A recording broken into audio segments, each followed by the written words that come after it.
I saw this girl and I knew that she was about to die, and I knew that I had to help her.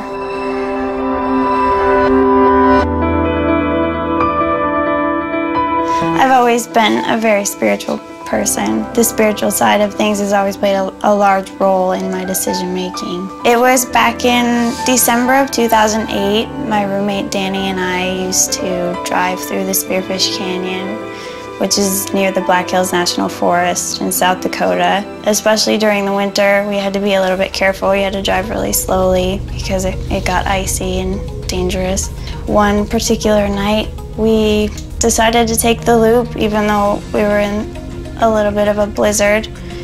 And when we approached the turnaround spot, I just got this heavy feeling in the back of my mind that I needed to keep going.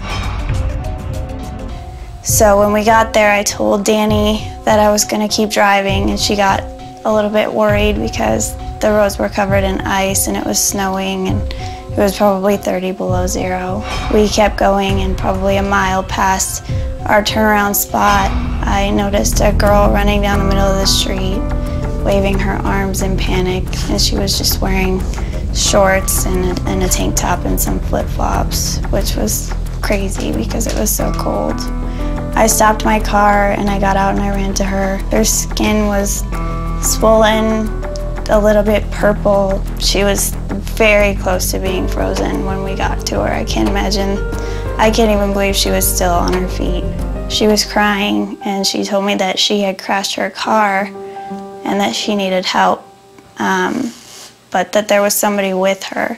So we covered her in the blankets, and then I asked her to show me where her car was so that I could get the person that was with her. So we found the car buried in snow, and we had to pry the doors open. There was a man inside, covered in a coat, sleeping, but he had been there so long that his warm breath had kind of frozen the doors shut. We got him to get in my car, and we took them back into town. I asked them if I could take them to the hospital, and she was crying and telling me that I had saved her life. I do believe that I was meant to find her. Something else was guiding me through that canyon. It wasn't my doing it all. I'm not exactly sure what it was. I didn't necessarily hear a voice in words, but whatever it was very, very powerful.